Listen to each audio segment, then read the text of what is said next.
Hi, and welcome back to Mind Matters. The world is in a whirlwind. There's a tsunami of change. We've seen more change in the last 5 years than we've seen in the last 5,000. No wonder we're crazy, right? But here we are. We're moving forward, and it's hard to say where we're going to be in 5 years, 10 years, 50 years, 100 years. Welcome back to Mind Matters. Max, what a crazy environment that we're living in. We're re-engineering ourselves, we're re-engineering the planet, we're re-engineering the solar system even as we speak, and we are re-engineering what it means to be human. And so there are elements of our interactive life, our social media life, robotics, artificial intelligence, artificial life, and the whole relationship between millennials and the Cloudizens and the digital natives, and then people like me. Right. Well, what do we do next? Well, I think that's the question of the day globally. I mean, I think everybody's asking that. I mean, I know I get up in the, every morning and I'm looking at what's occurring and how fast innovation is scaling across the board, and it can be overwhelming, honestly. But that all being said, I mean, let me tell you. Let's look at a couple of different ways. One, I'll tell you a post I put on social media, since we're going to be talking about that as well. Applied knowledge without applied wisdom is a recipe for applied negative consequences. Okay. So what I'm saying is it sounds almost counterintuitive to being an innovative thinker and loving the whole concept of being able to take ideas. No, actually, it's part of the idea process. But as we interact in this world of data, in this sea of data and information and concepts, and I think it's really important for us to really think through stuff and why we're doing things. Well, I think there's also an element of evolution, if you will, that ideas that are brilliant today eclipse so quickly, but they evolve into something else. I've made this statement before, and nobody challenges me on it, but they should. But I always make the statement that Facebook is out of business already and they don't know it. No, I totally agree. Actually. And I really believe that, even though they're worth billions of dollars Right. in the marketplace and there's plenty of people making lots of money. That model is not the model that's going to be sustainable as we move forward. Now, with that said, what's interesting to me is I don't think the days of having 40, 50, and 60-year-old companies are ever going to be seen again. That model is obsolete because things change so quickly. Not in its current traditional kind of format, Yeah. But let's stick with the topic at hand in terms of, let me address the whole Facebook thing and social media. I mean, when you look at, one, how fast it blew up, and then you look at the Edward Snowden deal, all the NSA information, and leaks going out that, Facebook's giving your information away. In fact, just this week, they're basically monetizing everybody's personal information. Right. They're making a buck off of everybody. And so in a way they may see the writing on the wall and are trying to monetize it and make as much money and milk it as long as they can. But the comment that I did hear from one of the participants was, if Facebook wants to make a buck off me, that's okay as long as I get my cut.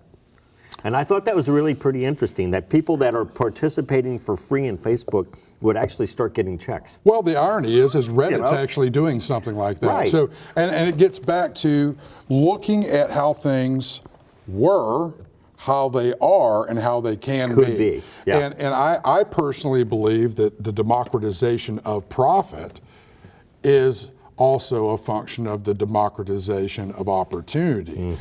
And if you're going to allow companies like Facebook to leverage everybody's personal information and data, then they should be paying the people for their information in some form. So you get paid for your personality. That's actually pretty cool. I'm not sure how that's going to work, but it's pretty cool. Well, I mean, I'm sure there's some legalities. I know that I'm working on a concept in terms of funding and that goes kind of along this lines, because I really believe that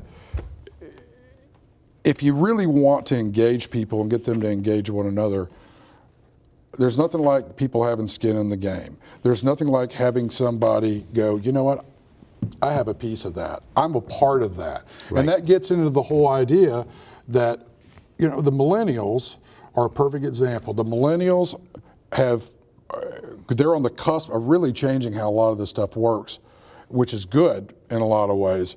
The millennials love to be involved. In fact, if they're not involved, we're seeing this in the data in terms of business. If they're not involved and you can't engage them in an interactive kind of manner, They're not interested. you've lost them. Yep. And that's why corporate America is really having a problem with them. There's a turn, especially in the millennials and in the Gen Xers, kind of in parts, and it's kind of moving up the line to, look, this giant monolith of corporate structures is bone crushing to the average person. It doesn't meet us where we're at. It treats us like a number or a commodity instead of a human being. It gets back to that relationship piece. Yep.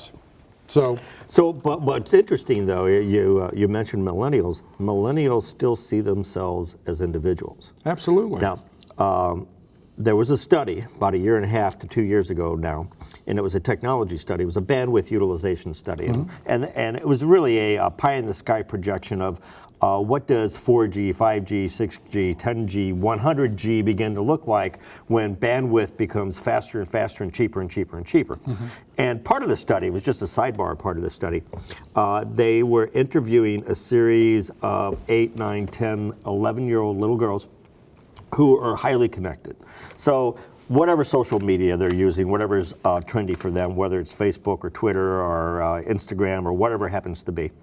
But what one of the little girls said struck me, and she actually caused me to coin a phrase.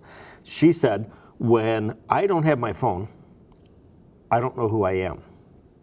And I thought, you know, therein lie the difference, because we are seeing a generation that is so connected, that is so wrapped around with relationships and data and icons that a couple of things. First of all, they don't vet the world through their own eyes. They vet the world through all of their companions.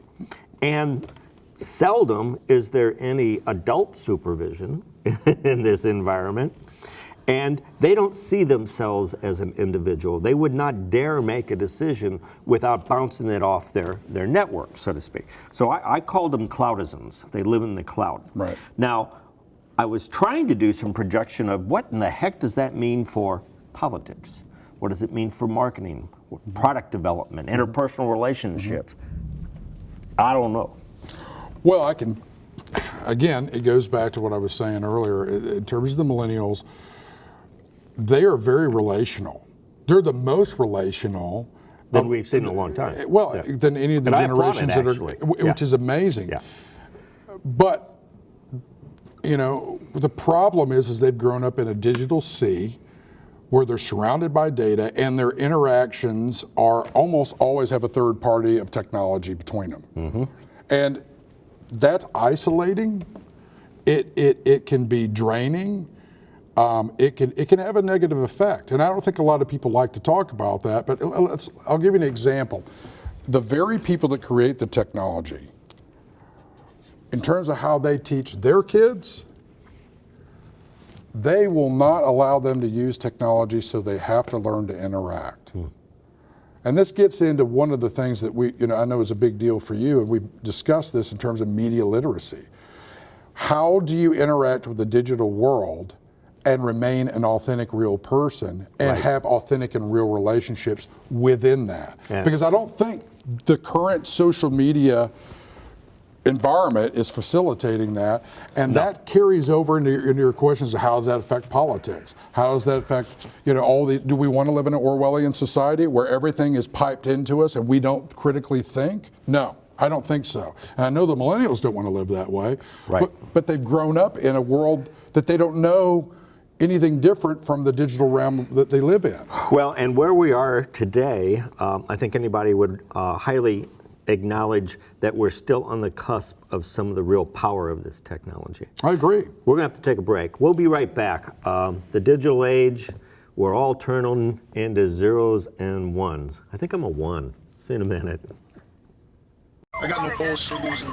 Charging. He's in vaping. Shocking. Does it roll all the time. Just had a few drinks. This can't be happening. Are we clear? Clear. We just buzzed. Just buzzed. You didn't tell us that, sir. You're right. This isn't happening. You'll be fine. I feel good. Really? No, not really. Buzz driving. Clear.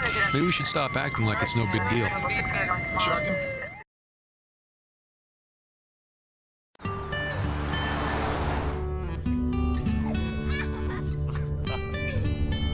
They say that when you're facing extreme danger, your life flashes before you.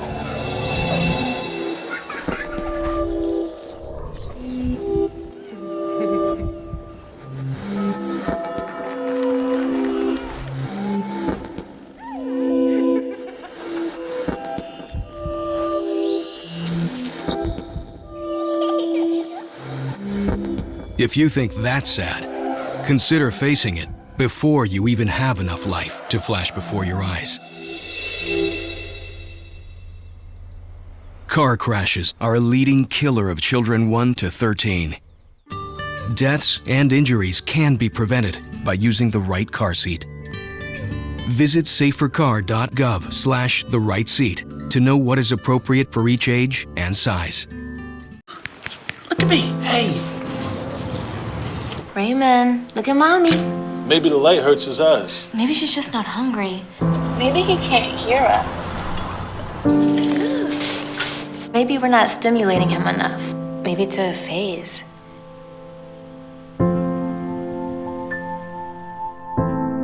Avoiding eye contact is one early sign of autism. Learn the others today. The sooner it's diagnosed, the better. So anyway, you were talking about millennials. Well, yeah, I mean, we're sitting here having this conversation, right?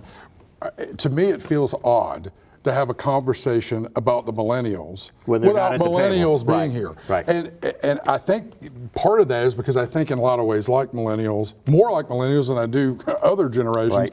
because I like the interactive nature of being involved. I like to involve others and be involved. Now the irony is that in some ways they're more attuned to the group thing, you know, because they've grown up in social They're media. accustomed to it. Right. And Hold that thought. We're back. See, we're right in the heat of this. We're really talking a lot more about the netizens, the Cloudizens, and the millennials. But so you're right. We should have that conversation, very engaging, and we should have hundreds of thousands of people at this table. right. Right. But here's the interesting thing: when we're in a social media environment, we may be having a lot of people will know that because they do it. You'll have a stream of a bunch of people commenting, but an individual conversation will break out in the public in that stream, and everybody else is kind of left out, right? Right. So everybody's done it, everybody sees it happen. What we're doing right now feels kind of like that in a way. And even the way we think about media and how we interact with media, Right. I think needs to change. I think we need a paradigm shift out of the, you know, we're the super experts. Everybody can contribute to this conversation and be a part of it. You know what I mean? Right. What we are migrating towards across the board is, we've used this word previously, collaboration. Mm-hmm. And it is the result of the technology, the communications technology, allowing us to work together in ways that were just near impossible to us forever? No. For about 100,000 years. When we were in the hunter-gatherer period, it was a heck of a lot easier to collaborate than it is in the 20th century, moving into the 21st century. So I'm convinced that the millennials and the netizens and the Cloudizens, as those different generational groups begin to mature and come to market, so to speak, that they are going to be more representative of our deep past than any of the recent generations for the last 150 years. I completely agree. I think we're, in a way, it's kind of a neo-tribalism, you know? and when you look at that neo-tribalism, each tribe has its own kind of ethos. It has its own kind of way of Very eclectic way of looking at the world, Yeah. but they're still part of the whole. Absolutely, Yeah. and I think it goes back to the whole deal that out of the many, one people. There's an interconnectedness. Right. So there is a unity in the diversity, and within that unity and the diversity, I think where everything's kind of heading in business, and we'll just focus it on business in particular, is that relational aspect and those tribal concepts will band together in more confederations. Which is completely foreign to the existing power structures. There's a certain, I can tell you, there's people that have gray hair just like mine, that it's beyond their comprehension to understand what that actually even implies Well, moving of forward. course, because you lose In terms control. Of democracy and self-governance, we could wax on a lot about people's ability to govern themselves and how it is changing with the Cloudizens and the Millennials and the different generational groups as they mature. Yeah. Democracy as we know it will not smell or feel anything like we've known it to feel. In fact, it may have little to do with a geographic territory. We may see the emergence of nation states that are just distributed all over the solar system. Who knows eventually? Right. But have absolutely no constraints based on geographic territory like we've had for the last 10,000 years. Well, I mean, polling is kind of an indicator of that direction, is it not? I mean, they'll poll a certain area, but they're not. I mean, when you look at how they take the numbers, and especially if it's a national election of some sort, they gather in all this data. Yeah. But I don't want to go down that rabbit trail. It would be fun, though. Yeah, it would. Well, that's for another show. Time. I'd be happy to come back and talk about technology and effects on politics and governance, because that's an area of expertise. A lot of conversation we could talk. But even though I don't like to be an expert in anything, I like to just kind of be in everything. But when we look at an interactive life, what does that mean to, say, the boomers? What does that mean to the Gen Xers? What does that mean to the millennials? What does it mean to the tribes within each? So when we talk about social networking and the interactive life, I have to bring to the table a conversation that has to do with human augmentation, telemetry. The boomer generation is getting wired. They're having pieces replaced in their bodies that are now robotic in nature. They have sensors floating through their bloodstream. They're putting chips into people's head who have memory problems. It's becoming very Borg-like, if you really wanted to think about that. But an interactive life is not just interactive between people, it's interactive with the system. And the data. And the data. Mm-hmm. And so you become a subset of the machine itself. And the human, one of the questions I always ask is, when grandpa is 80% machine, is he still grandpa? We don't even know what it means to be human, so where is our definition of when did I just cross the barrier and I'm no longer human? I'm not dead, but I'm not human anymore. Well, what happens when you get a corrupt data stream? In a paradigm like that. One of my real concerns is I read an article the other day where they were experimenting with restoring Alzheimer's patients' memories. And my first question was, whose? Exactly. Because it ain't theirs. Right. They don't remember. Right. So it turns into a Blade Runner thing after a while. Unless they've been able to hack, and there is some work going on in that area, being able to the human mind.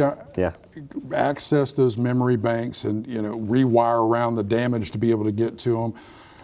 There's no doubt that there's amazing technology occurring, and we are moving towards a cybernetic kind of hybrid parallel culture that may develop. We're scaring ourselves now. Right, but I mean, when it comes down to it, it's really about in an interaction. To have an interaction, you're having a relationship. Right. You're interacting with something, someone, or someplace. And someplace, or you're interacting with someone and it doesn't matter where they're physically at. Right. The other thing that struck me as interesting is, and I'm doing the number by memory, but it was a big number. It was something like 40 million people on Facebook are now dead. Oh, yeah. Talk about the ghosts in the machine. So we could be interacting with people who have already passed away. So talk about an interactive, your grandchildren are interacting with their grandfather who hasn't been alive for 10 years, yet there's this avatar interactive thing that's available to them. Well, could be possible. Well, I mean, there are people who are bringing together that side of technology, right, and a metaphysical kind of perspective, and seeing how the two might fit.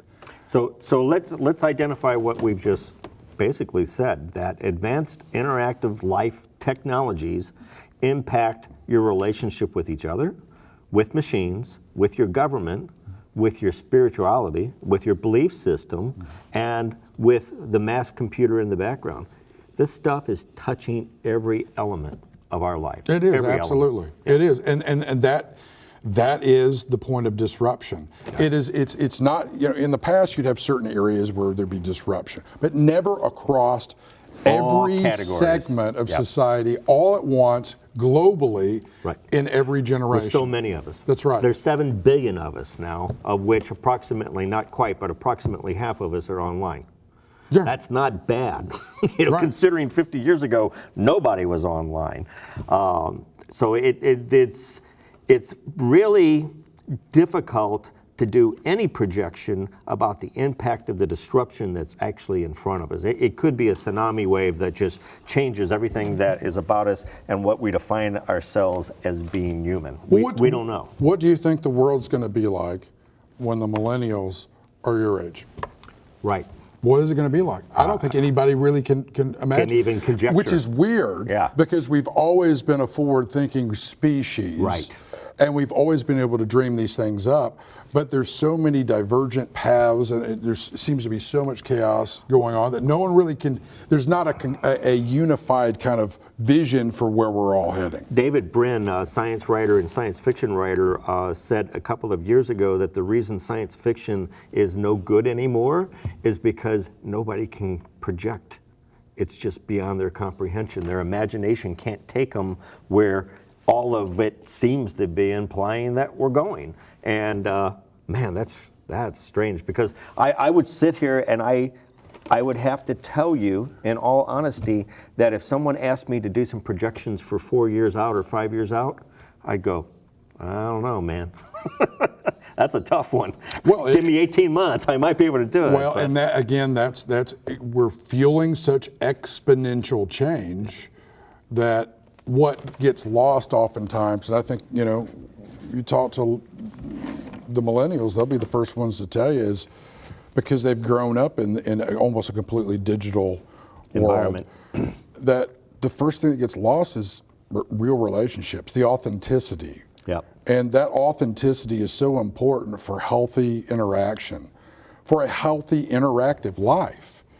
And so we're going to have to learn how to balance the digital reality we all live in with something that's real before we lose track of what is real and what isn't. Yeah, and you're keying on an interesting point, because in the mass consumerist marketplace, people really kind of define themselves on what the mass market was telling them that they were. Right. You drove this kind of car, you had this kind of job, you looked this way, you dressed this way. And what we're seeing with millennials and the next generations is that they're rapidly realizing that their self-identity is theirs.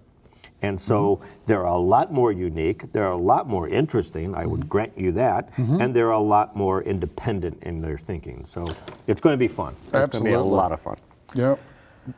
Well, that's birthing whatever's coming. And that generation, I think, is really, I think it's why it's so paramount for us to really engage them in every aspect of the ruling elite, the power structure, the generations above, they need to be involved. Right. We all need to sit at the Well, table. they need to own it. Right. Right. Yeah, because it's going to be their planet. Now, I plan on living until 1,000 years or so, but you know, at some point I'll have to shut the systems down and change the backup copy somewhere. Well, remarkable time. So, an interactive life is really it is us merging deeper and deeper into a digital consciousness that allows independence and a lot of self-worth. Wow. We're going to come back to this. Welcome to the 21st century, and as I said before, wait until you see the 24th. We'll be back with Mind Matters. See you again.